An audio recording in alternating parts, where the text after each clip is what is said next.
Well, ladies and gentlemen, it is D-Will Wednesday, folks, and we're making an 11-year-old Damon dog very happy today, everyone. I'm not going to waste too much of your time. We got Derrick Williams on the other side of this 30-second break. Don't you go anywhere. It's the AZ Wildcats podcast, y'all.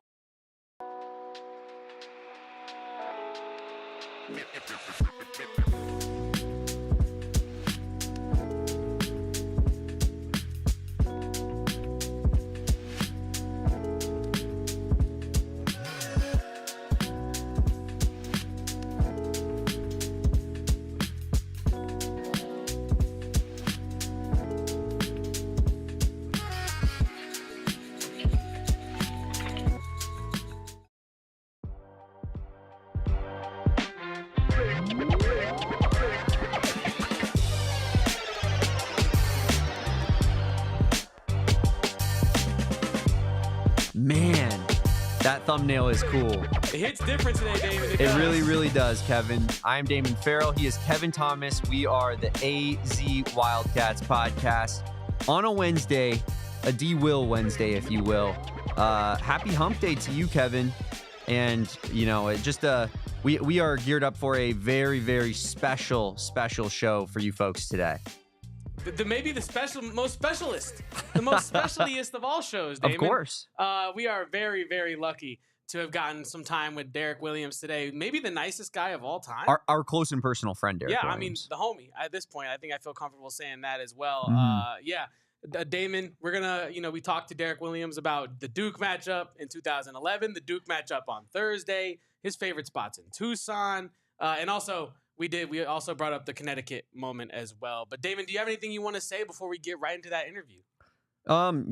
This was really a dream come true for both of us, I think, Kevin, and really who better out there to talk about Arizona versus Duke from an Arizona perspective than the guy who quite literally single-handedly killed Duke in 2011, right? So maybe no one better. No, there really isn't, Kevin.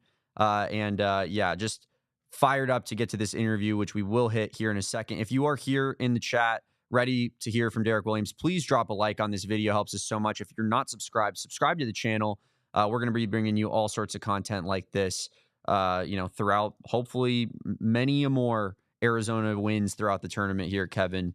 But yeah, I am pumped up about this interview, and I don't want to make the people wait too much longer, Kevin. So, without further ado, why don't we hear from Arizona legend Derrick Williams and hear what he had to say about Arizona's past history with Duke and how Arizona can get the W tomorrow night. Let's go. We are so excited to be joined by the man, the myth, the legend, Derrick Williams, Arizona Wildcats legend, and of course, noted Duke killer. Derrick, thank you so much for taking some time out of your day, your morning. I know you're over there in Puerto Rico. I don't know what quite. I guess it's just afternoon there. Yeah, it's 12:30, so it's just finished working out a little while ago and have a game tonight. But this is a good experience. So I'm excited to talk Arizona basketball. I want to start with how you got to Arizona. Obviously, you were a USC commit, and then Sean Miller got the job at Arizona, and pretty quickly you ended up committed to the University of Arizona. How did that process all go down, and what led you from flipping to USC to U of A? At the time, I really wanted to stay close to home, and that was, I think, a big thing of why I was signed to USC in the beginning. And then it was kind of like just like a whirlwind. Like after my high school season had ended, that's when Tim Floyd and everything had happened with that coaching staff, and so now everybody has an opportunity to leave if they wanted to, and I think at that specific time, it was a flip of like 6 months maybe that I just was thinking about it. Like, if this does happen, then I think a different opportunity for me. I'm gaining more knowledge of basketball. I'm looking, at different Pac-10 schools now, and I think that Arizona could be a good fit for me basketball-wise. I really wasn't worried about like who's there, I think me and Sean Miller and the coaching staff, we were all coming in at the same time, and it was just a good feeling that I wanted to be a part of something that was kind of fresh. we're both in the same position. So I thought that was the best point of my basketball career at that time. Yeah, you guys, there was a contingency, right, of a couple of USC commitments that kind of flipped over to Arizona, and kind of the core Yeah. of that roster that ended up beating Duke. But real quick, this is a little bit off tangent, but I wanted to just ask, just because it's so prevalent. Sean Miller just got the job at Texas. How do you feel Yeah. about your guy getting a new position? That's awesome, man. It's a big congrats to him. I think everybody knows what type of coach he is. He's a motivator. He's won at every single place that he's been at, and I think that's a testament to him and his coaching staff that he brings along. It's like a all-in-one that you get, and so I think with Texas, it's a bigger program than Xavier, and I think he's just going to bring in bigger recruits, bigger time players. I think, and that's going to lead into possibly a championship for him. And I think it's a good thing for him, especially with the last few years of what's going on and him bouncing back, and it's good for him and his family. So I'm happy for him. Go ahead. No, you go. Okay, yeah, no, I was gonna ask you because obviously you talk about the talent that you can bring to a team like Texas and that kind of a program, but Duke, you can also bring quite a lot of talent to Duke, right? And you are no stranger to playing against a talented Duke team. Yeah. Can you talk to us, obviously, about that great 2011 experience and just what was that like? Do you have any memories from that game? Were you just too locked in the zone? Like, tell us all about that. Yeah. At that specific time, I still wasn't, let's say, highly recruited on like a national scale. I think that people had seen me, play, and had won, Pac-10 Freshman of the Year, and then now I'm going in towards the tournament. But I still didn't think people were believing in not only myself but our team, and I think that was just a huge game. Like in general, when you're going into a game like this, you have guys like Kyrie. This is the main focal point. He hasn't played all season, and he's coming off with a broken foot. But everybody knows who he is. Coming from high school, it doesn't matter. And Seth Curry. You have guys like this that are amazing players and still playing in the game today at the highest level. But at the specific time, they have 7 NBA players, on the roster, and I think that was all the motivation that we needed. We were the underdog. Whenever you're playing a team that's powerhouse, I think as a kid, you want to be a part of, let's say, history, upset, whatever the case may be. And so that was just a momentum. The first half was, oh, we can play with these guys. We can stick with these guys, and I think that's what just gave us the confidence through our whole team, and that's why you just saw everybody facilitate and make plays, and so that's just a key sign of a good team.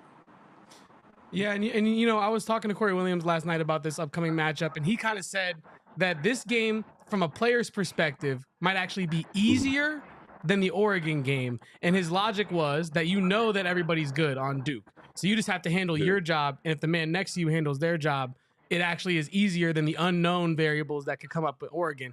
Can you kind of speak to that? Like what is it like playing against such a talented team? Like Cooper Flagg's going to be the #1 pick in the draft. Yeah. And Tyrese Proctor has only missed 3 3-pointers in the entire tournament so far. So what is that mentally like for a player going up against a team that is viewed as like just world-beating dominators? And I'll bring it back to with my experience. You go into the game, you're just fully locked in on the outcome of the win, regardless of how you play individually. And I think going into a game like this, that was my mindset. I think that if you're going into the game just purely focused on trying to get the dub and doing the little things, I think that's also really important in games like these. Offensive rebounding, those are game changing plays.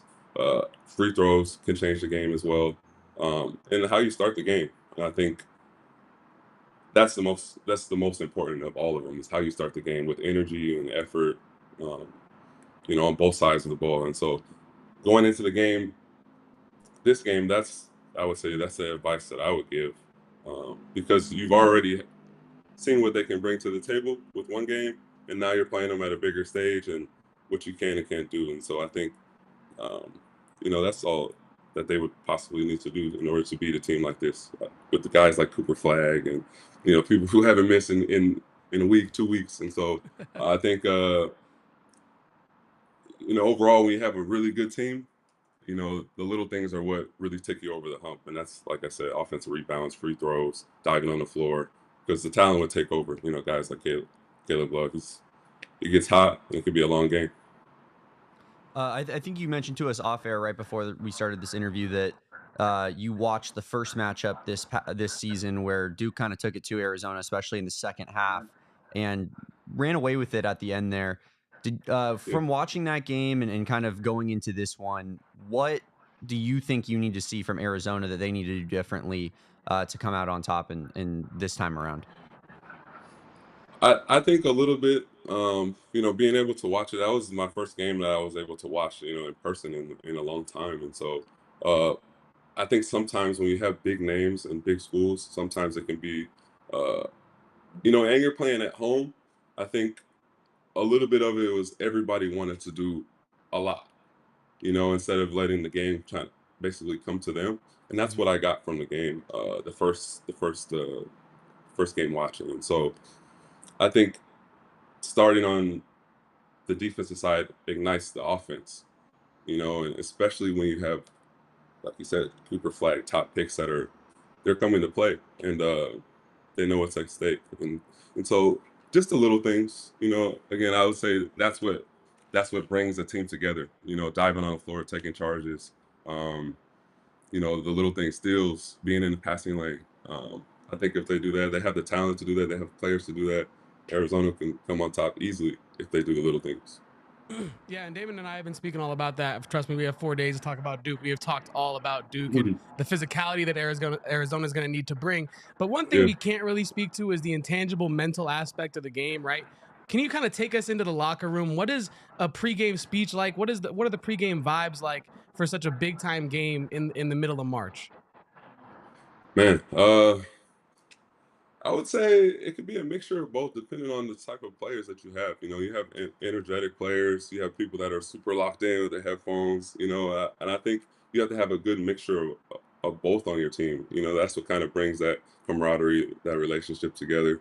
Um, Again, some people are really quiet, but this March Madness, this is what brings out the chemistry, the character, the personality of of the players. Everybody's on the main stage.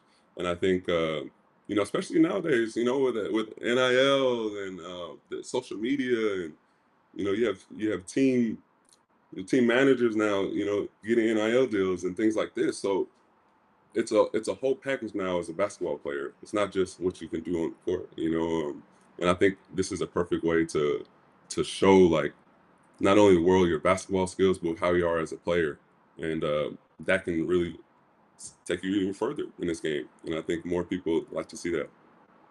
Looking back on it, was there any particular pregame speech from a player, from Coach Miller, somebody that kind of got you in the zone in 2011 before that Duke game? I think with Coach Miller, he was always saying we might not ever get this opportunity again. And I think whenever you have that in your mind, sometimes it puts pressure on people, but also it makes you play at the highest level with energy and effort. And I think that was what I remember vividly is, you just want to continue to play hard for your school, for your family. This is the biggest stage. And I think when you have that mentality and a coach behind you that believes in you, anything can happen. And I think that's why, the second half of that game was so much different, so much different than the first half. We were talking about pregame stuff, and I just, the curiosity's killing me over here. What was D. Will like pregame? Like, what was your routine? Like, what was your get down? Were you a headphones guy? Were you a snacking on an apple guy? Like, what was it? Well, no, I mean, I'm just all energy, man. I'm all energy. I think that's the main thing. I think I can just open up the room, and I think that's what I can bring to the table. I think not only I'm a likable guy, but I'm not really one that's all over the place, but I like to just zone in. I got my headphones on. I think people know when people are super locked in and ready to go. But overall, man, I'm calm. I'm ready for the game. When it's game time, I'm locked in. I'm not super all over the place. Some people are, some people aren't, but to each his own, man. And that's why you're a professional, right? That's why you do what you do. You get paid the big bucks. Let's talk a little bit more about this year's team. I know you said you haven't got out, you haven't got out to McHale as much as you might have wanted to this year, but I know you're still tapped in with the Wildcats. Who's your favorite player on this year's team to watch, and what makes it that way for you? I think it's Caleb Love, for me. And I think, after my first experience at the game was, again, like I was saying, I went to the Duke game that was at home. And after the game, I had a chance to talk to him for a good, 3-4 minutes and, got to exchange numbers. And so, I had sent him a long text.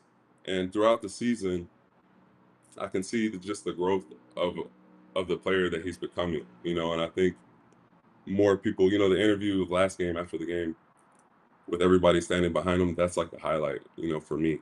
I think everybody believes in what he says, because he's bringing it on both sides of the court. And that's really what I was talking to him about when I saw him in person. And so, it's great to just see it come to fruition and the point that they're at in the season, not only because of him, but I think when you're a good player on a really good team, you're going to get the ups and the downs of what happens. And so when you can bounce back from games that aren't so good or not up to par of your own standards, I think that's what shows what type of player he is. And so I would say that's the reason why Caleb Love, he's been the go-to player for me this season, and it's good to see him have a game like he had last game, leading up to this big time game that's coming up, and so like I said, it's good to see him just balling out and leading the team. Keep that picture away from Duke fans. Derrick Williams and Caleb Love standing next to each other. That's like, you would think they would have saw a ghost. Two Duke killers right there, as far as I'm That's concerned. awesome. But Derrick, I got to ask you what your favorite March memory is. I think mine has got to be your poster dunk with Kyle Singler right in the picture there. One hand, Mhm. just, I don't know if I've ever, 11-year-old Damon was just juiced to his gills watching that in his living room. What is that your favorite? What do we got? Like, what's Derrick Williams' favorite March Madness memory? Ooh, okay. I think, well, it's definitely a tie between this one and it's when I used to walk into the office. Um, there was a picture of the Texas foul getting the and one, and you can just see that I'm looking directly down, and somehow the ball goes in. I don't know how it goes in, but the and one call, I think that's personally my favorite moment. I had been struggling from the field up up to that point, and so just the moment in the time of that game against Texas, the and one, uh, and then the free throw after that. I think that was that's a highlight for me personally. Um, but yeah, it's on par with the Duke one. It's on par with the Duke, just slam down the middle for sure. I think that's what's in people's minds, regardless.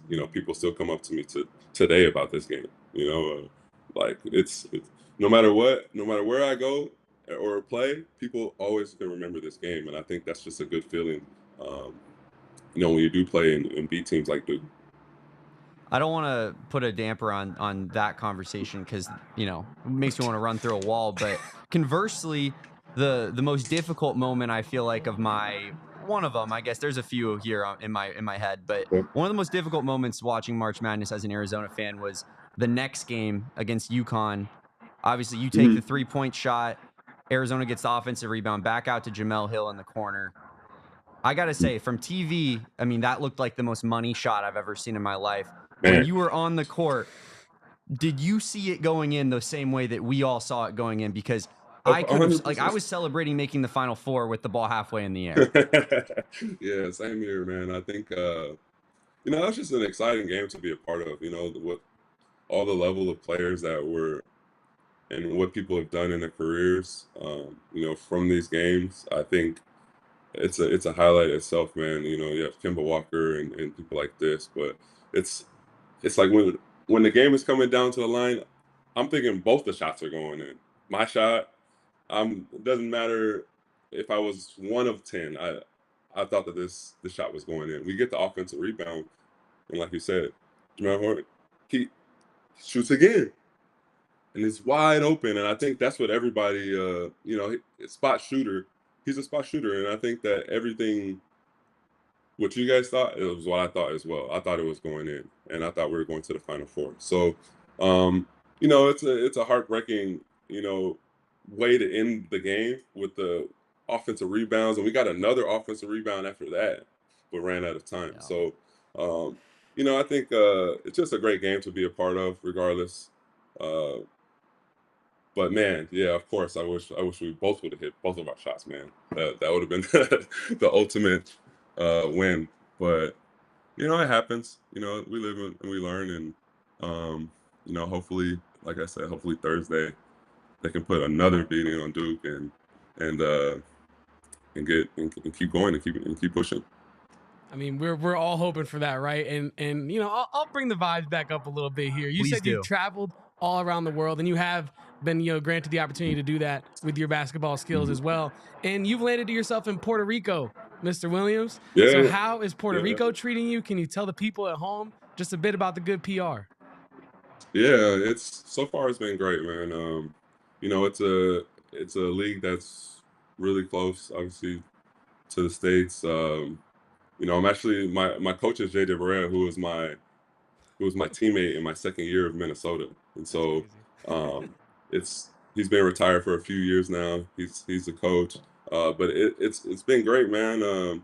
Tonight I actually have a game at 8:30. I play against Danilo Gallinari, so that's my matchup tonight.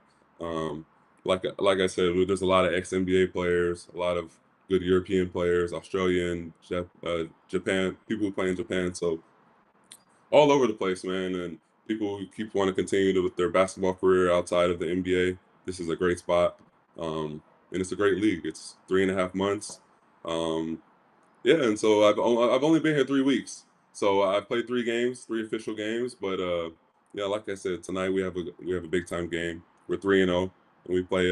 My matchup tonight is Danilo Gallinari. So he's a guy that I looked up to when I was first coming into the NBA, and I was just checking how old he is, and I'm like, damn, he's 36, and he's still out here balling. So it's good to see, man. You have people who still believe in the dream, and so when you keep going, you keep pushing. It's just good to see when you see guys that you grew up watching still playing. So, but yeah, so far, man, it's been good. I'm on the island, I'm on the beach, go to practice every day, work out, enjoy, and just keep playing the game that I love.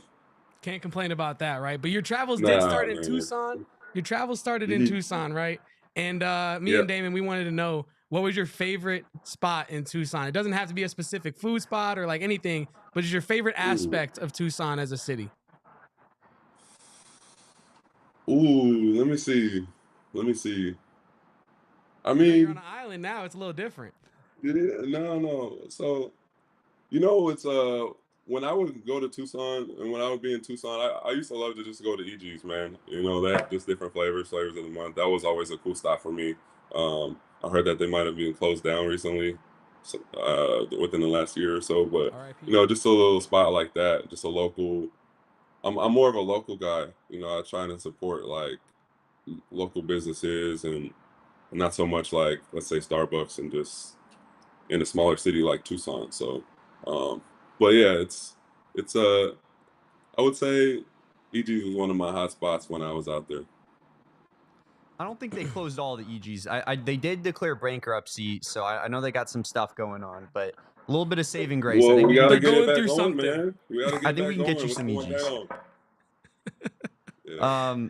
Real quick before we get you out of here, I want to bring it back to Duke. Obviously, there's a lot of parallels with the Duke team that you guys played versus this Duke team. I know you don't pay attention to this kind of stuff like, me and Kevin do, but 9.5 point spread is the exact same. Duke's a 1 seed, number 1 overall pick on the other team.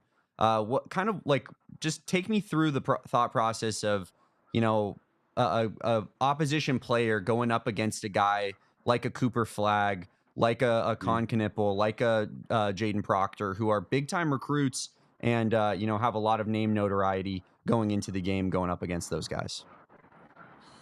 Well, I think the best part about this game is you've already have proof of the first game, of knowing that you can win, but doing the small things that come in the game, and watching the game there in person the first time, regardless of the type of players and the talent that they have, I think that anybody can be beaten, and I think that's just the confidence that, you know, when I was playing and our team had, and I can see the confidence that this current team has in Arizona.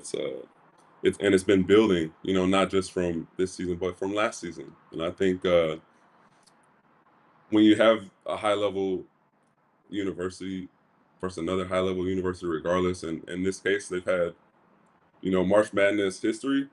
That itself speaks for itself, regardless of who's playing, who's not playing. And so, but these type of games are what going to bring out, you know, the best players, and I think that's what I'm excited to see on Thursday. You're going to see players that maybe are being looked over that are going to come ready to play and maybe surprise people, and those are the people that I enjoy watching. And so, it could be a different player than what everybody's thinking. So that's what March Madness can bring, and I'm excited when you're technically the underdog against a giant in Duke. And so I think with that coming, I think Arizona is ready for this. And we have proof in history that it can be done. So you think they're ready. Damon and I think they're ready. But I'm going to put you on wax right now, on record. What is the official prediction from Derrick Williams for Thursday night's game? Okay. Well, I got Arizona by 5. I got Arizona by 5. Bang. Arizona by 5. You heard it here first, folks. Lock it in. Mark it down. Write it down. Put it in a time capsule. Do whatever you got to do. I know it's game day, Derrick Williams. We don't want to take up too much of your time. We really appreciate you stopping by and talking with Damon and I. I know Damon appreciates it as well. No, I appreciate you guys for having me, man. It's definitely do something again. Maybe, after this Thursday game, maybe we do something next week and then talk about it. So that would be awesome. You say jump. Talk we about say how some of the high. things. 100%. Yeah, I'll be ready for it. After the Thursday's game. We'll set something up. We already know it's going to be a W. Bang. Love it. Derrick Williams, Arizona legend, Wildcats legend. We thank you for your time, sir. Thank you so much, and good luck in your game tonight. There it was. That's Derrick Williams. Got to hear from him everything that he had to say about the Duke matchup in 2011, how Arizona can win this one tomorrow night. And if you didn't catch the entirety of the interview, Kevin, everybody can find it on our YouTube channel. We will upload it right after the show is over, and you can watch the whole interview back. So stay tuned for that. But if you are here, make sure you guys like this video. Like it for our guy, Derrick Williams, please. He would appreciate it. He told us for sure. He texted Kevin off air and was like, hey, run up the likes on this video. Also subscribe to this channel.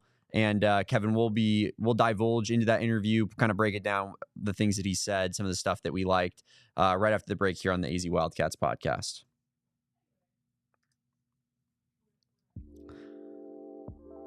But first, Kevin, I want to talk about our friends over at Circle K. Circle K is America's thirst stop for a reason. It is the best place to buy gas, best place to buy drinks, best place to buy beer. Have you been in the beer cave, Kevin? I have. It's unbelievable. I've made my entrance into the beer cave. I love the beer cave. The beer cave is if you don't know, it's spelled with a K. You go in there and you get your selection of all the finest alcohols that, this great state of Arizona has to offer. Circle K in the state of Arizona, we know you could throw a rock, you'll hit one. Circle K is all over the place. And if you're not a member of the Inner Circle reward system, what are you doing? It is so easy to sign up, Kevin. You can sign up at the pump. You can sign up by downloading the free app and just creating an account. It takes 3 minutes. You get 25 cents off per gallon on your first 5 fill-ups. Then you get 3 cents off per gallon every time you fill up like Kevin, or you build your way up to being a premium member like me. I'm working hard, man. And you get 5 cents off per gallon every time that you fill up at the gas tank. Become an Inner Circle Rewards member today. It is well worth it. Do you guys hate money? Become an Inner Circle Rewards member. Thirst, meet your match. Join Inner Circle for free by downloading the Circle K app today. Terms and conditions apply at participating locations. Visit circlek.com for details.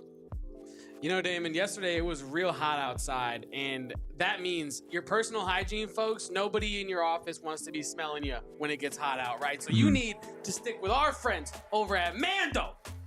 I love Mando, the deodorant wipes that keep me clean on a hot day in Arizona, Damon. It was made by a doctor who saw firsthand how BO could be misdiagnosed clinically when you go into the doctor's office and say, hey, I stank. What's wrong with me? And they misdiagnose it. When really, you just need Mando, my friend. Choose from a variety of fresh scents like bourbon leather, clover woods, Mount Fuji, or Pro Sport. Clinically proven to control odor better than just a shower with soap alone. So if you combine a shower with soap with some Mando, you're going to be smelling super duper fresh from head to toe with our friends over at Mando. So make sure to grab their starter pack, which is perfect for new customers. Comes with a solid stick deodorant, cream tube deodorant, 2 free products of your choice, like those deodorant wipes that I was talking about. John Anik uses those too. If you know, you know. As a special offer for listeners, you get $5 off. That equates to 40% off of your first starter pack with our friends over at Mando. That's shopmando.com, code PHNX, SHOPMANDO, shopmando.com. So, Kevin, we just talked to Derrick Williams, you know, the best player that I've probably watched with my own 2 eyes at Arizona. I know me as well. A lot of people would say Sean Elliott, probably a little bit past my time. But, I think, you know, Derrick Williams, obviously legendary Wildcat, obviously 32-point performance against Duke in the Sweet 16. Very similar spot that we find ourselves in tomorrow. And he's taking the Wildcats. Kevin, what did you, from that interview, what did you like? What specifically stood out to you? You know, Damon, what I learned from that interview was that Derrick Williams, when he met Caleb Love, got Caleb Love's phone number. And I have Derrick Williams' phone number. And so what I've learned is that both me and Caleb Love have Derrick Williams' phone number. Mm-hmm. And I don't know if the great people, we got a ton of people in the chat today. I don't know if y'all are doing the math, but that means that I need to get that phone number. I need to acquire maybe group chat with the 3 of you. Just a couple of St. Louis legends and Derrick Williams. Yeah. Nothing major. What a game tonight, boys. Great win tonight, yeah, squad. just texting away.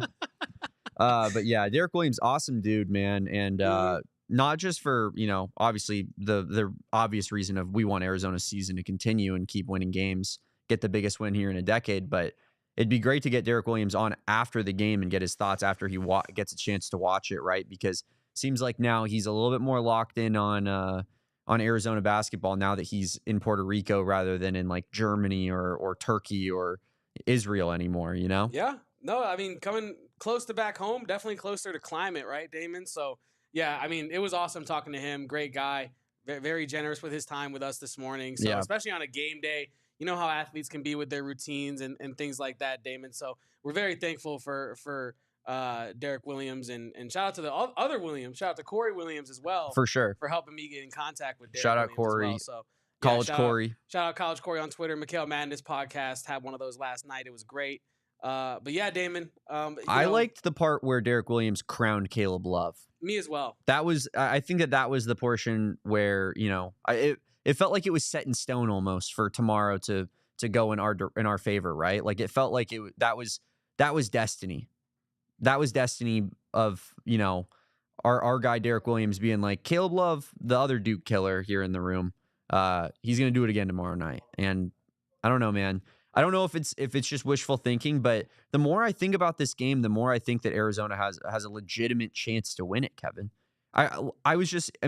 This isn't like exactly, you know, the first time at this point has been brought up all season, but when Arizona and Duke played earlier, obviously, you know, Duke kind of took it to Arizona, especially at the end of the game. But Duke starts 4 freshmen in their starting lineup, Kevin. They do. Arizona has a lot of experience in its starting lineup. You have Jaden Bradley, who's been in the tournament a couple times. He's a junior now. You have Caleb Love, who's a 5th-year senior. He's been here plenty of times before, made a Final Four. You have KJ Lewis, who was in the tournament last year. You have Henri Veesaar, who's been a part of a couple tournament teams.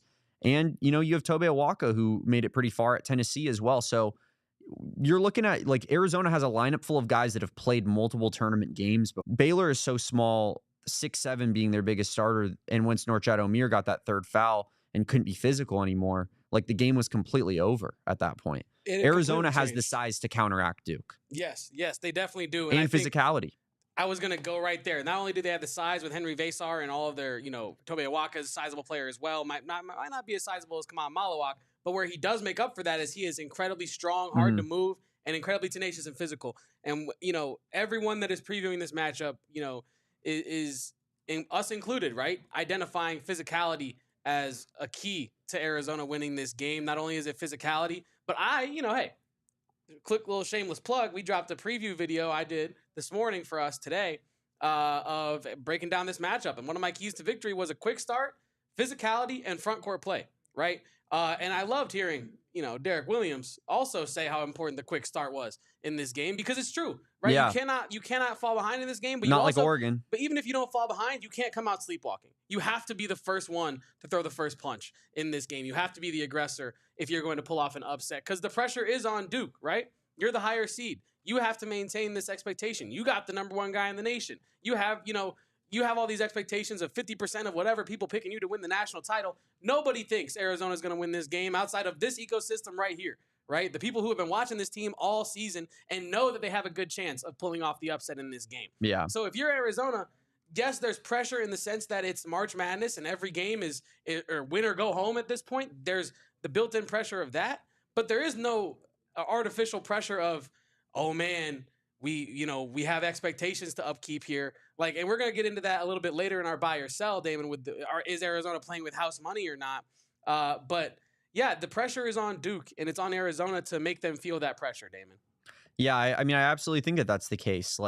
Arizona, there's always going to be pressure on a program like Arizona to get the job done when you get into March Madness, right? But Duke is the team that has been crowned all season long. Cooper Flagg has been crowned as, God's gift to basketball. I heard today that they asked him about Larry Bird comparisons. Wow. Which, I guess it's better than comparing Momcilovic to Larry Bird. Is that lofty? I don't know. It seems lofty, but he's closer than Momcilovic is, though, so I guess.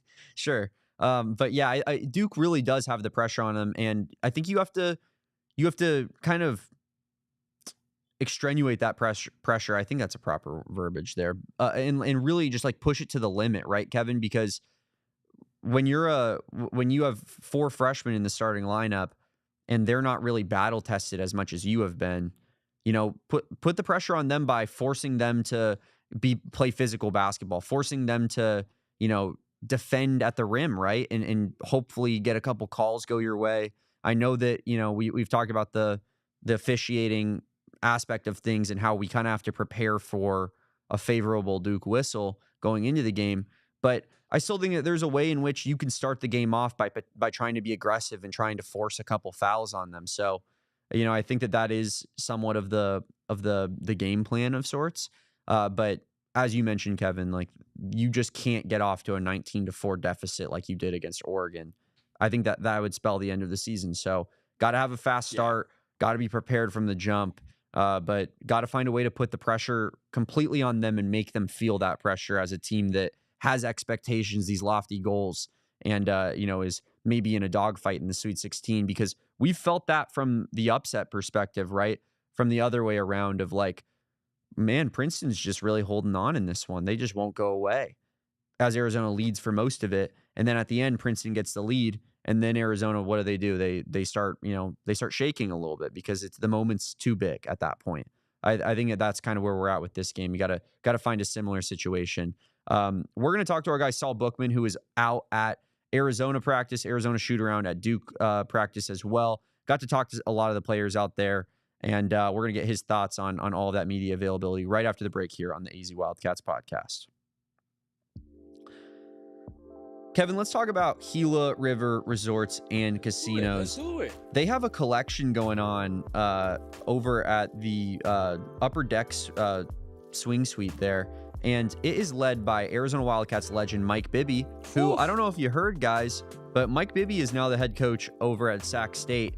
So, go talk to Mike Bibby. Go talk to him about some Arizona Wildcats basketball, what's going on in March Madness, if Arizona beats Duke, maybe about that game. But it's going on through the 30th here, so you still have about 4 or 5 days to go check out the collection. It goes throughout some of the iconic shoes throughout his career and just some of his favorites as well. Connecting culture and on-court stuff as it's a great culmination here, Kevin. And Mike Bibby, new head coach of a Division I basketball program. Could be cool to get to talk to him real quick before he makes his move out to Northern California. But yeah, head on over to Gila River Resorts and Casinos. They always have fun events going on over there, Kevin. This is just another one of those. So always check out what they got on their events calendar. They got concerts. You can go to the low end, middle end, middle tier, high end dining options. You can hit the pool. You can go drinking. You can go partying. You can go clubbing. You can play live table games. You do you at Gila River Resorts and Casinos. Visit playatgila.com for more details, or check out the link in the description below. I love Wild Horse Pass. Check it out. Damon, after, interviewing Derrick Williams, you work up a hunger. You work up a hunger not only for a Final Four, not only for a Duke upset, but you work up a hunger for our friends over at Spinato's, the best pizza in the entirety of the Valley, Damon. And it's also the best place to watch a Phoenix Suns game. And they might be back.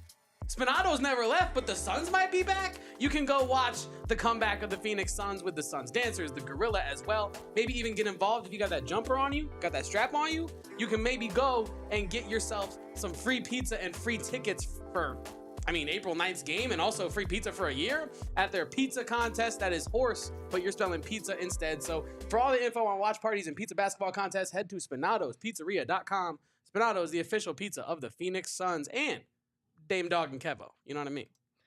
Well, Kevin, we already had Derrick Williams, and we're bringing you more stars because we got our guy Saul Bookman here live from New Jersey. I don't where he's in the armpit of America right We're now. at New Jersey, Saul. And how are you doing? We're live from America's city dump, which I have affectionately called Newark. Okay. As you can see, it is pretty awful back here. It's not great. It's right across the street from the arena, which is wild. Yeah, it's awful. Also, I don't know if you can tell, but it's cold as hell out here. Yeah, I can. I'm like genuinely like, dude, I know you guys see me in a hoodie outside and it's cold, right? I'm blowing on my hands. I've been here for like 10 minutes and I'm like, I know you guys got to wrap up your point, but I feel like my boys have gone up into my throat. It's so cold out here. You know what I mean? Like, come on, man. Help a brother out. A little inside baseball. I could see you moving there and kind of jogging in place, getting some jumps. Trying to, man. I texted you. We needed to get this last ad break done so that, because I know you got a lot to say. So I didn't want to run it too late into the show. Jacob Franklin would not be happy with us if we hit that ad break at 55 minutes. So. But yes, Saul, you were out there at Arizona practice. You were out there, I believe, at Duke practice as well. What was just kind of some of the, maybe bigger things that were going on, some of the bigger storylines from out in New Jersey, the Garden State? Honestly, in total for both teams, I think both teams realize it's a brand new game. What happened back in November is irrelevant. Two totally different teams, two totally different ways they've gone about the season. Duke has been basically on a heater all year long. Arizona's had its ups and downs, but it's had more ups than downs, especially considering when Duke played them the first time. And I think both teams are ready. Arizona specifically look ready. I think they're ready to go. Yeah, I got to be excited about this one. You had a couple pieces of locker room sound that we could get into here, I believe, Kevin, from Trey Townsend talking about the game earlier in the season, and as well as KJ Lewis. So we'll get those going back to back. Yeah, that was at the very beginning of the season. I think both teams are finding out a lot about themselves as well as every other team in the country. So, as I overheard Della saying, you can take some things from the game film-wise, some tendencies, but a lot has changed over time, so we got to watch a lot of new film. But we're going to take the things that we struggle with, try to fix those to the best of our ability. But, we definitely have changed a lot. The midpoint of the season, people were questioning if we would be a tournament team or not. We went through a lot of adversity and turned that around. So, I'm proud of what our guys have done, and, we're trying to take a next step and get another win. I'll just start. What we want to leave is probably like our execution down the stretch wasn't as good as it is now. I feel like as a team, I feel like we're better in that aspect. What I learned, they're a physical team. I think we got to master physicality, which I think, we're going to do, going through our conference schedule. and also we got to rebound the ball really well. They're a real good rebounding team, and then we just got to play unselfish. I think we move way better without the ball, and we move the ball way better as a team. And those are some things that we took away from the film that we broke down. Were you surprised at their physicality the first time around? I wouldn't say I was surprised, but like seeing them play on TV and film, you don't realize how tall and long they are as a group. And then obviously, they got Cooper and, they're 5 men who are real lengthy, and they both play physical. So I would say it was like 50-50. All right, I will be KJ Lewis's translator because he didn't want to say it. But I know he was like, these boys ain't physical. They ain't no way. And then they showed up and they were like, oh damn, like they got a little heat to them. They won't catch them off guard this time, and I can promise you that they're going to be ready for it no matter what. As you can tell, it is super windy here now. But Arizona overall just feels confident. They feel ready to go.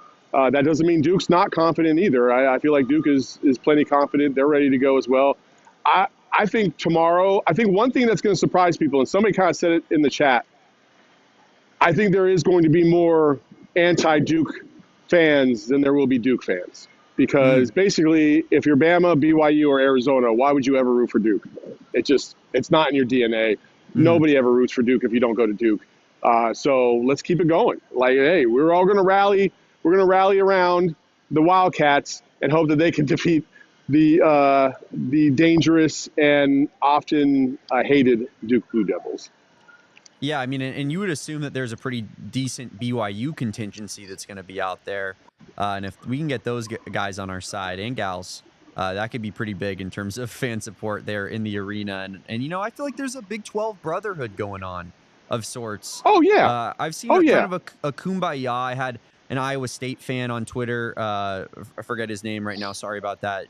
But he DM'd me and was like rooting for you guys. I feel like there's a lot of love between the Big 12 programs. Iowa State, for my money, is probably the best fan base because they legitimately just love ball and they want to support everybody else. Like every single Iowa State fan I've ever met has just been like, "Oh, you guys played a really good game yesterday." I don't know why. I just had a Canadian accent, but like, hey, Julie, hey, what a move, Caleb Love hitting that 75-footer, eh? The Blue Devils are a bunch of dusters, kid. So it's everybody's rallying behind the Big 12. I think everybody wants the Big 12 to represent and get to at least one team, if not 2 or 3, to the Final Four, and I think it can happen. Everything has to line up the right way for Arizona and BYU for one of them to get to the Final Four. Houston, not so much, but it's a good opportunity, and Texas Tech as well. So I'm excited for this game. I'm super tired too, by the way. I got here at 5:30 in the morning on the red eye. The lady next to me was talking in her sleep. I don't know what she was saying, but she was saying it really aggressively, and I was like a little concerned, like I don't know this person. I don't want her to just start, going crazy. So it's been an experience here in New Jersey, and hopefully the Duke Blue Devils will be as cold as the weather outside right now. Bang. Bars. Absolute bars from our guy Saul Bookman here. But yeah, I just kind of, about this game more so, I feel like there's been... I feel like everybody's rooting for Arizona, obviously. Like Arizona, whoever plays Duke is America's team. But at the same time, most of the talking heads, I haven't seen one otherwise, have been picking Duke very consistently. What do you think goes into, Arizona not being a popular choice to go through here? Like, I feel like this in general is a little bit more of I know it's been a chalk year, but we're now at the portion of the tournament where these are all very legit teams. And expecting a Duke blowout seems a little off the cuff for me. I don't know if I'm off base and just kind of living in my own Arizona world, but how do you guys feel about that? I just don't see a scenario where Arizona gets blown out. They might lose by 5, 7, but I just can't see a scenario where unless everybody's ice cold, I don't see how they would drop by 15 to 20 plus. I can't see it. There's too many things that they had to fix from the first time around that they have fixed. Too many things bad tendencies that they had to clean up over the course of the year. You look at a guy like Carter Bryant, how much he's improved defensively, Caleb Love, even KJ Lewis, for as much of a dog as he is on defense since day one, even he had some room for improvement on the defensive side, and he has. Things in terms of like trailing your man. He was a little lazy on the trail too many times against Duke, and guess what? Torched, either Proctor or Kneppel. Torch. Like, you got to hug his hip, force him to the basket, ask for help, and then that secondary rotation has to come over and help you out. They didn't trust each other at that point. I believe they're in a much better place right now. And again, if it's coming down the wire, guys, I will say this. If it's 5 points or less with 5 minutes or less to go, especially if Arizona's leading, watch these freshmen get tight. Yeah. It's going to happen. It's going to happen. One of them's bound to mess up. One of them is bound to mess up because the pressure of the moment. He's already dribbled it off his leg in those moments twice this season. At the beginning of the year. I'm not saying he's still that guy, but I'm adding to your point. I know. Freshmen are prone to when things get tight, they play tight. For sure. He has improved in that regard too, because they were like sending doubles and he wasn't prepared for it and all that good stuff, right? Freshman mistakes, right? But again, when I do believe you can take that beginning and bring it here, because the pressure of the moment is what takes you back, right? The pressure of the moment in one of your first, college basketball games with the national pressure all over you. Yeah, you fumbled the bag. Is he going to have a moment like that tomorrow? I don't know, but it's going to be very interesting to see how Arizona comes out and attacks. I'm cautiously confident. I'm not overconfident. If Arizona loses this game, it is not the end of the world. I just want them to have a good showing and give us a chance. Give us a chance to go crazy. And if they do somehow win and go on to the Elite Eight, yeah, we are going to go crazy on this post game tomorrow. Well, I'm going to lose my mind. But, yeah, Saul, you mentioned Carter Bryant and kind of his growth and development in his freshman season. I'll let you guys go to that. And then also Maluak had some kind of the same points about, not really paying too much attention to what Arizona did in that first matchup. Those two guys had some really poignant things to say. But overall, again, guys, they're ready to go. Duke's ready to go. I think we're set up for 2 fantastic games tomorrow between BYU and Alabama, 2 high-scoring offenses. BYU's been the best offensive team in the country since I think what did he say, February 12th.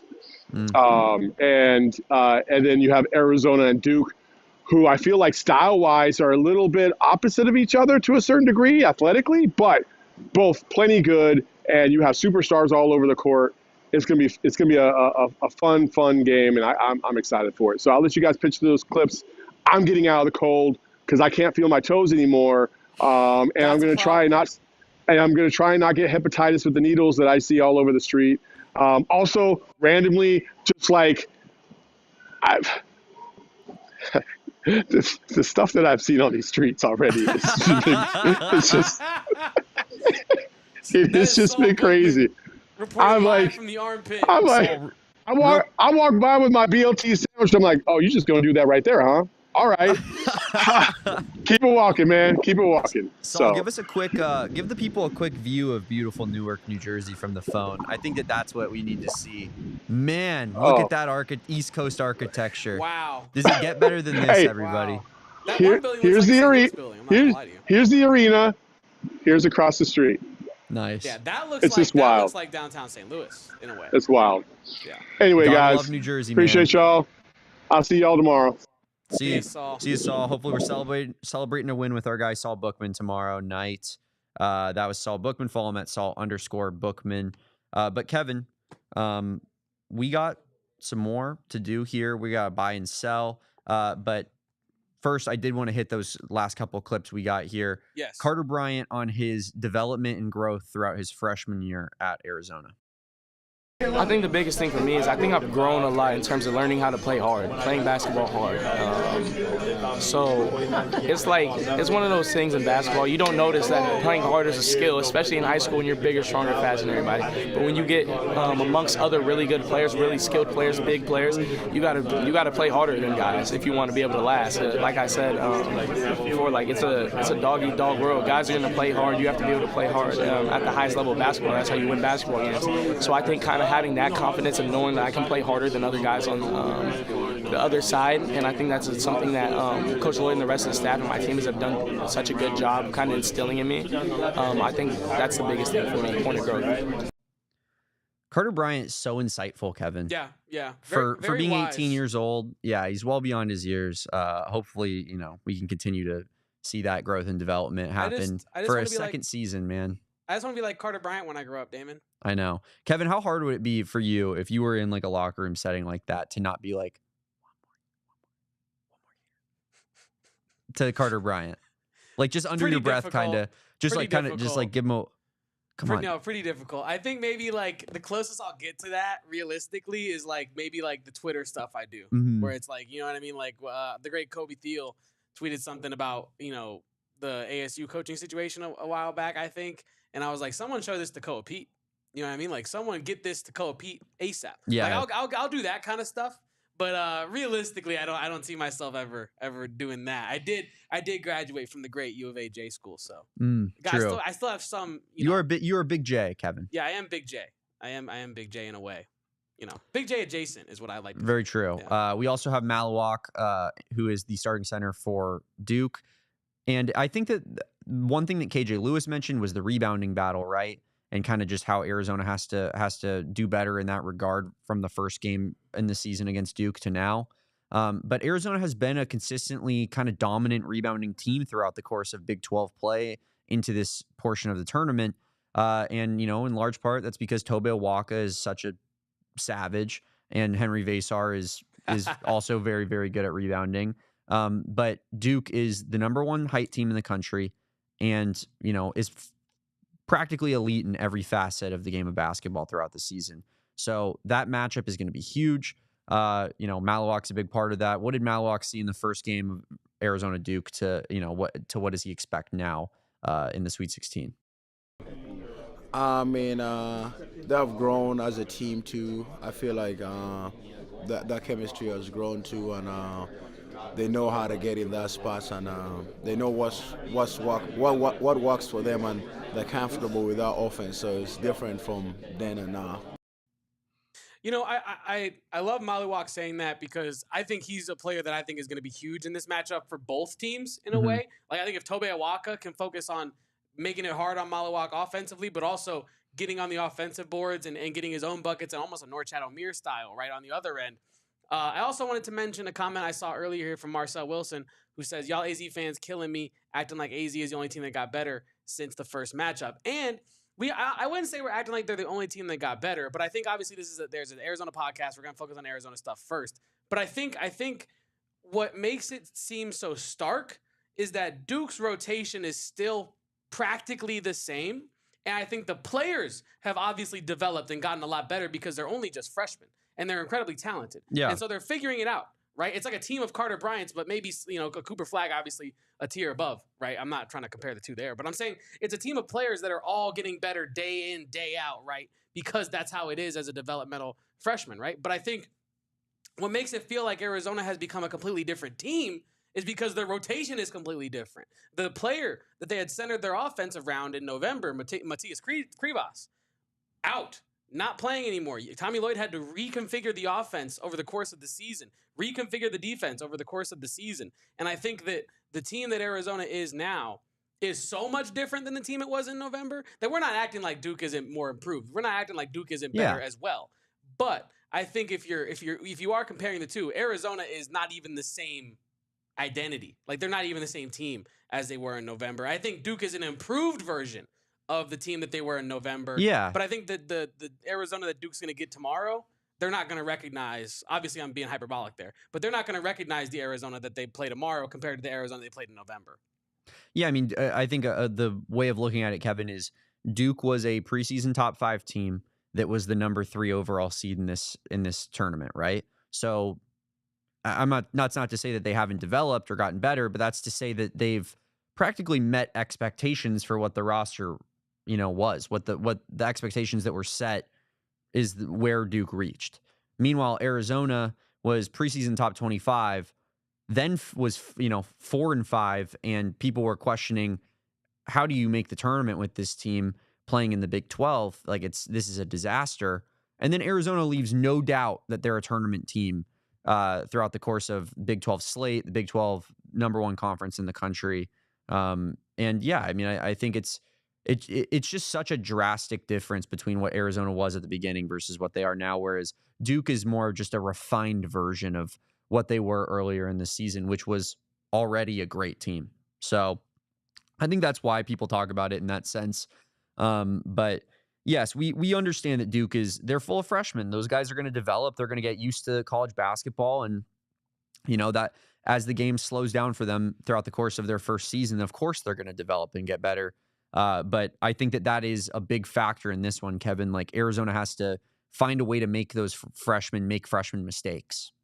Yeah, and, I totally agree with you on that, Damon. And I think, like, when you talk about making the freshmen make freshman mistakes, it all leads back into the keys that we keep referring to, right? The physicality, right? The intensity, and the lack of self-inflicted errors, right, Damon? Because if you can make the freshmen on the other team feel that anxiety, feel that pressure of playing in a March Madness Sweet 16 game, a stage they have not yet reached in their entire life before, if you can come out as Arizona and punch them in the mouth and put them on their back foot, make them feel that pressure that is already there existing, because like you said, you've been the #1 team pretty much all year. I know Auburn was incredible to start the year, but I'm just saying that Duke was always this giant this season in the ACC.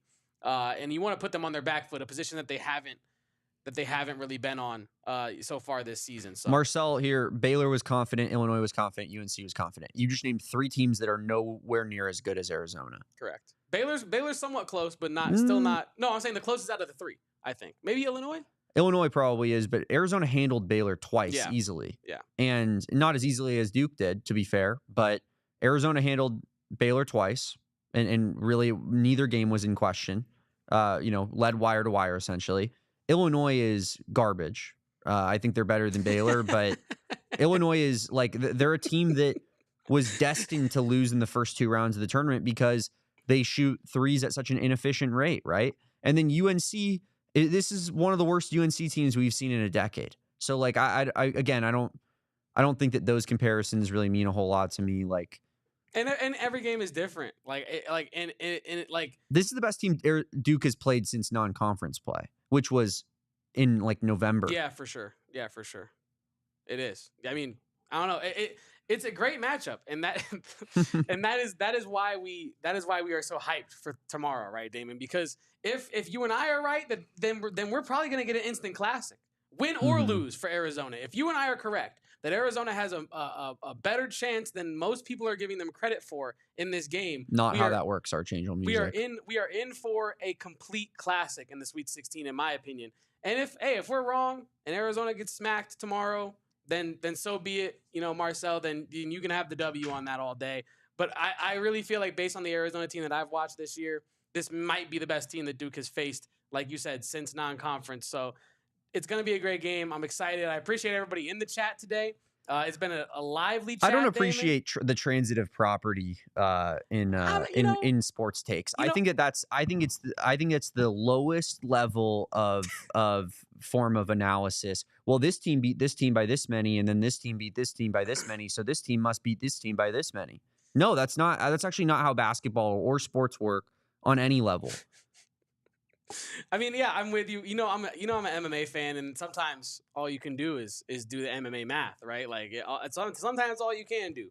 But I think there's something to it. I think if you think that a team is maybe not so literally, maybe you shouldn't take it so literally. Not you, but a person shouldn't take the transitive property thing so literally, because I do think there's credence to the idea of, okay, I think this team is better than that team.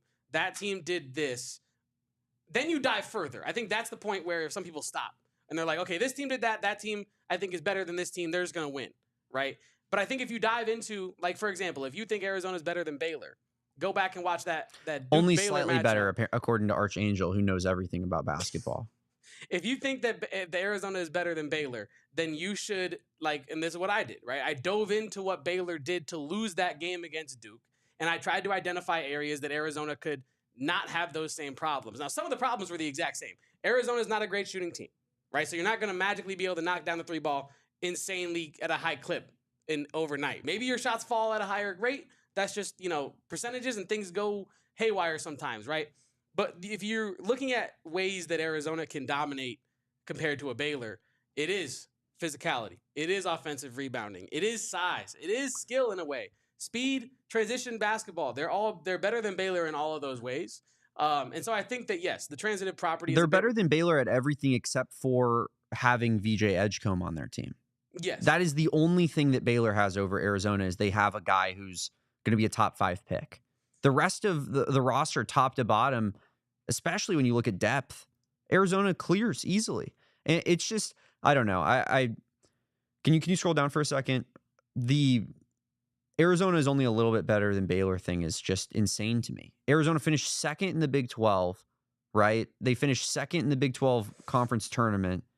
Baylor lost their second game of the conference tournament, was one of the last 4 teams in, I believe, right? Of that, made the NCAA tournament. Maybe not, but they should have been on the bubble, certainly. And they got like 8th place in the Big 12, 7th place in the Big 12. These are different stratospheres of teams throughout the course of 2.5 months now, Kevin.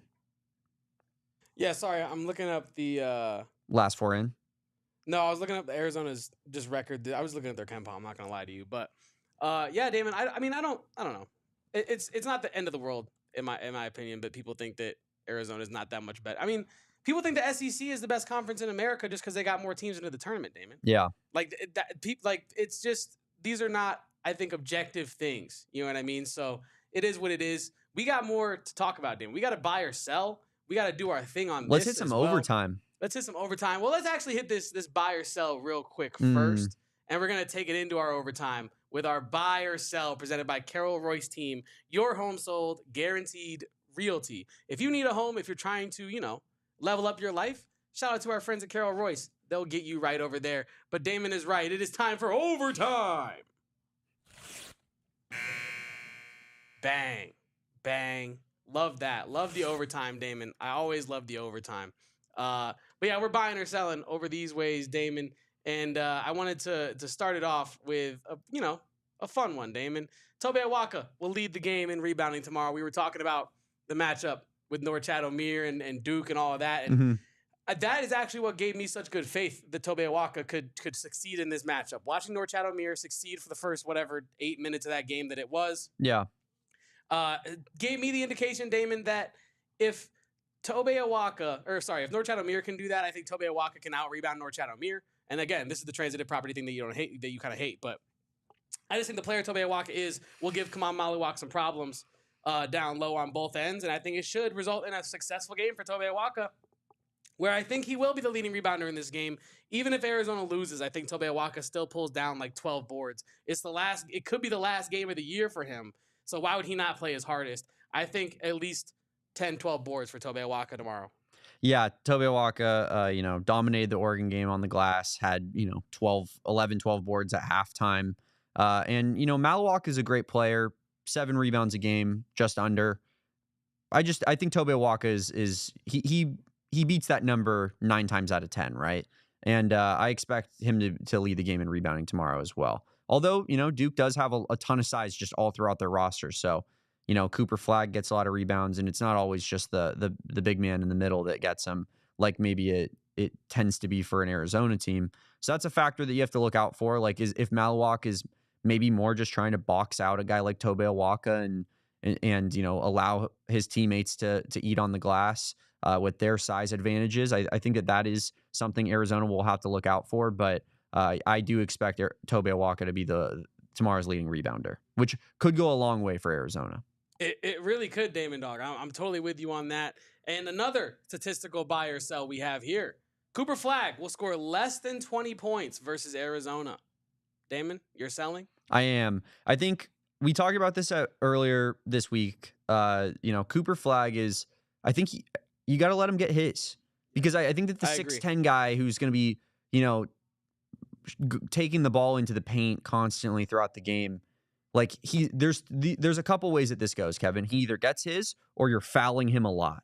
And I don't want that foul situation to rear its ugly head. So I'm sitting here, I'm thinking Cooper Flagg gets to his 20 piece, gets closer maybe even to that 30 range, and Arizona wins this game.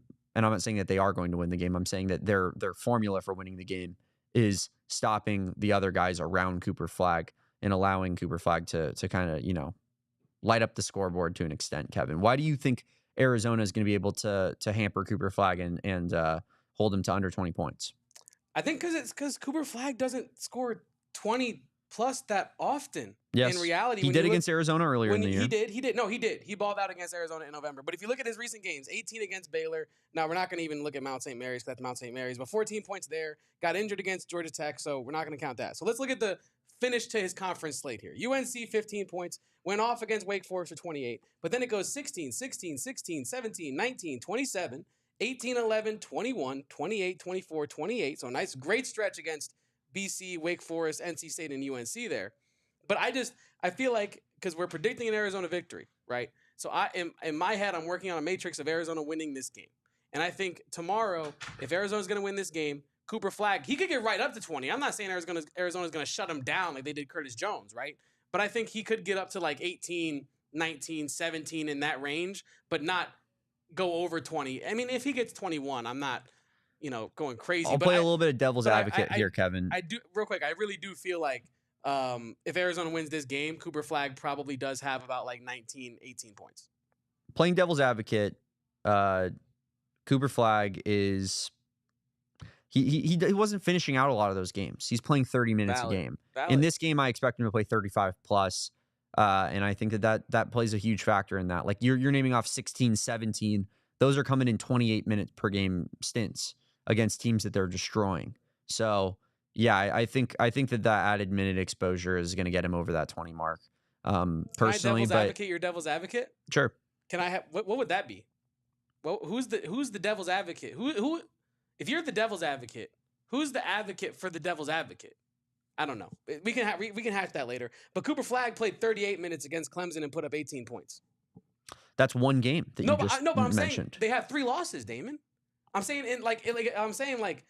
in games that Duke is, if you're not going to succeed, I think let me find their other losses. But I'm referring to you naming off his stretch where he played 20 minutes against Florida State, 27 against Miami, 23 against Illinois, 30 against Virginia, 28 against Stanford, 29 against Cal. Like those are the games I'm talking. Yes, one-off game situation. That is the formula maybe for beating Duke potentially. Yeah, like that. But I also think in that environment, that was at Clemson. It was their biggest game of the year at home. Like they probably got the freshmen a little bit rattled in that game, And this one is in a neutral venue. So maybe the home environment plays a big role, but in general, most of those games, he's not really playing the heavy minutes that you will probably see in this game.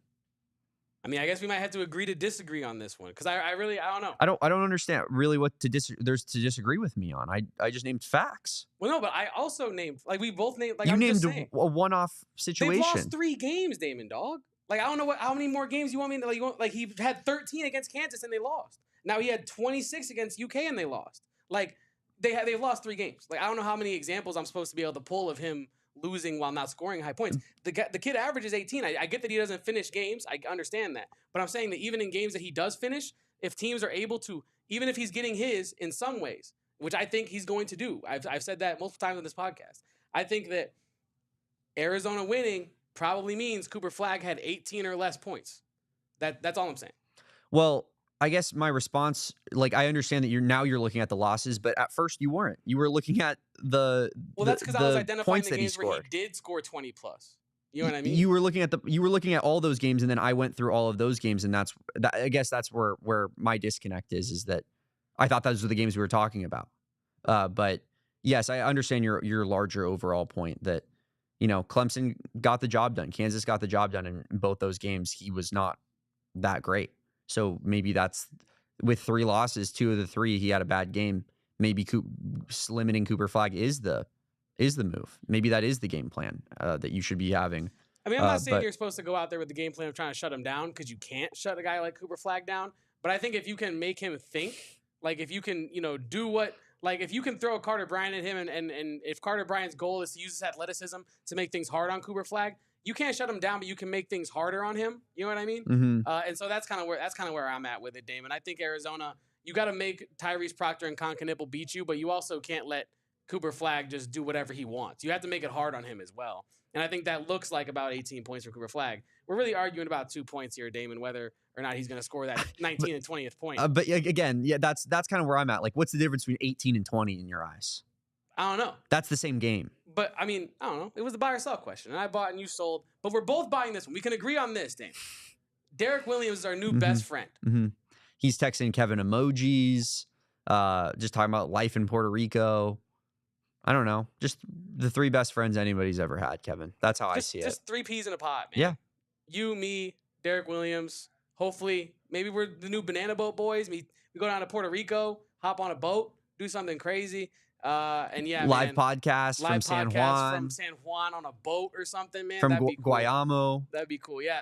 Maybe you and I go down and we get a Mets game in. Yep. You know what I mean? The Metropolitans. Yes, the Metropolitans. But yeah, Derrick Williams was a great guest on our show today. Yeah, Damon. Chris, I see you just said that you found us right now. Chris, we talked to Derrick Williams earlier in the podcast. We're going to get that interview live up and running right after the show ends up here in a couple seconds. And you can go back and watch that Derrick Williams interview. It was a great interview with our guy. And Derrick Williams, new best friend of the AZ Wildcats podcast. Last buy or sell for today, Damon. Arizona basketball is playing with house money now. I got this from our guy Mo on Twitter who posed that question. I don't know if he really felt that way or if he was kind of get a gauge. I'm not going to speak for him, but that's where I got the idea for this question from, Damon. We're both selling it. I'm selling it mostly because while I think no one would bat an eye at Arizona losing to Duke as, at 10-point underdogs, right? No one's going to be like, how could you lose that game? Unless it looks like, unless it looks like a game that Arizona should win and then they choke it away. But I think that you have to expect victories, right? When Arizona, when we feel like Arizona has a chance, when you and I spend all this breath talking about how Arizona has a chance to pull off the upset against Duke, I don't think you're playing with house money. I think if Arizona's playing with house money, you and I are like, well, they're playing Duke. It's all good. They're playing with house money if they beat Duke. Yeah. I think losing the Elite Eight would hurt, but everybody would have enough. And when I say everybody, obviously not everybody, but the majority of people would have enough awareness to realize, wow, this was a remarkable season. I agree, but what made me think about that was if you beat Duke, I think most people who have picked Duke to win it all would now look at you and say, well, who's better than Duke? This team must beat that, because that transitive property you were saying earlier, right? Like if you're looking at it. No, Arizona would probably still be an underdog if they played Alabama in the next game, I would think. Well, you like BYU in that game. I do. So. I do. But yeah, no, I just feel like it's almost interesting to think that if they advance further, they're almost not playing with house money in a way. It's an interesting conversation. I don't know if I feel that way. I'd have to think about it more. Yeah. But it is interesting to think that, like, okay, yeah, you'd get Houston a third time. We know how we feel about Tommy Lloyd in rematches if you make it to the Final Four and they make it to the Final Four, right? Mm-hmm. So I would almost expect Arizona to beat Houston in that third matchup, right? And it would be highly disappointing if they did not. If you face BYU or Alabama in the Elite Eight, I don't think either of those teams are better than Duke. So I almost feel like this is your one shot to play with house money in a way, Damon. Because after this, it's like, remember the Clemson year? You and I were talking about this the other day. If Arizona beats Clemson, that run looks really nice. You know what I mean? And I think if Arizona were to beat Duke and then lose to like BYU, right? I think a lot of Arizona fans would look back on this year a little more sour than maybe we're giving it credit for. Yeah. Yeah. I mean, I guess where I'm coming from, like, I think that this is the expectation with Sweet 16. And we've talked about this in Erica's spaces, right? Like, you can't lose to a team that you're better than on paper. So I wouldn't even say Arizona is really like, quote unquote, better than BYU. I think it's fairly even. So I don't even think that game really would be, losing to a team. Better than BYU. I agree, but very, very marginally. They split 1-1 throughout the season. They came into our house and beat us in McHale Center. We know how difficult that is. And they have the number one offense in the country over the last month of the season. They're an extremely good team that isn't currently in the same portion of they lost to Houston in the Big 12 tournament as we did. I know that they lost by a lot, but again, the transitive property is not how basketball works by any way, stretch or form. So Yeah, I think that BYU is again, this is a total side tangent, and this is what Kevin and I do when we just sit here and talk to each other. We just disagree on trivial things that actually wasn't even the entire point. We actually agree on a lot, and then we argue about the tiny stuff. Arizona is better than BYU, but not by a whole lot, Kevin. And if they lost to BYU, it wouldn't be shocking. I think if they make the Elite Eight, you're playing with house money because no one expected to get this far. You beat Duke, you upset them. But I do understand what you're saying of like, you just beat the best team that you're going to play. So now shouldn't the expectation be that you got to beat the next team? And I would say that you got to agree to that to an extent. Kevin, we have gone on for quite a long time here. It was a great day. It was a great, meeting of the minds here with Derrick Williams and me and Kevin Thomas. Our new best friend. Yes. And of course, meeting of the minds with Archangel Music, who I didn't know is apparently a professional sports gambler, Kevin.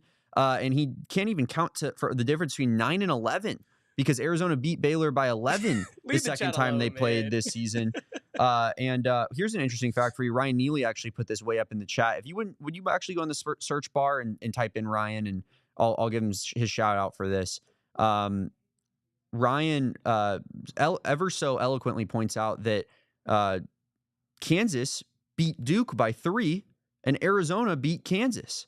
So by the same standards, Arizona is bound to beat Duke. That's how basketball works. I did see. Well, I already saw Archangel say in the chat that the more recent game. Yes, his particular time window that only fits his agenda is the only time window we should use. Now that is well established, we can move on. I've seen genuinely the dumbest takes from a person in our chat today. Congratulations, Archangel. Just brutal from you, brother. Brutal. Transitive property. Arizona's 8 points better than Baylor. How do you what are we talking? According to what, your formula? Insane. Thank you for everybody who came and wanted to just hear what Derrick Williams had to say. Wanted to hear some Duke Arizona preview. We appreciate it. Shout out Kevin for putting in a bunch of hard work and hard hours today, getting this all ready to go and establishing a connection. We appreciate you. We do have a super chat. We did. You did. Daniel Thank you S. For reminding yes, us, Daniel S. Thank you for reminding us. Sorry about that. Light the green beam. A little buzzer. Well, not really a buzzer beater, but we're because we didn't see it. It's now a buzzer beater for us. From Daniel S. Light the green beam. Go A's. Great interview, guys. Bear down and beat Duke. We really appreciate you. We appreciate each and every one of you for tuning in for this interview. Daniel S. getting hyped for some Sacramento A's baseball. Lighting the beam for some Kings basketball as well. And from Mike Bibby soon. I was just about to ask him if he's locked in for some Sac State Mike Bibby basketball now that that is in his city.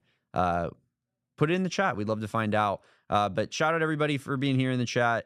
Appreciate everybody. Follow Kevin at KevoPost. That's KEVOPOSTS. Follow me at Damon Dog. It's DAWG. Follow our show at PHNX_Wildcats. Make sure you guys like this video. We really appreciate it. Edgar's right. Wear your 7 grand shirts tomorrow. Bring those good Derrick Williams vibes, for the Arizona versus Duke game. We will be back for a pregame show 30 minutes before tip of tomorrow's game. Make sure you guys are all there. Yes, and a watch along. Subscribe to the channel. Turn notifications on. You won't miss any of those shows. But yes, and a watch along. We're going to be reacting live with all of you folks. And make sure you guys tune into that. It's going to be a lot of fun. Hopefully, we're doing it celebrating, one of the biggest W's in Arizona program history. I'm Damon. That's Kevin. We are the AZ Wildcats podcast. Until next time, peace, bear down. And go Cats. Thank you, Derrick Williams, our new best friend. We all silly like the mayor.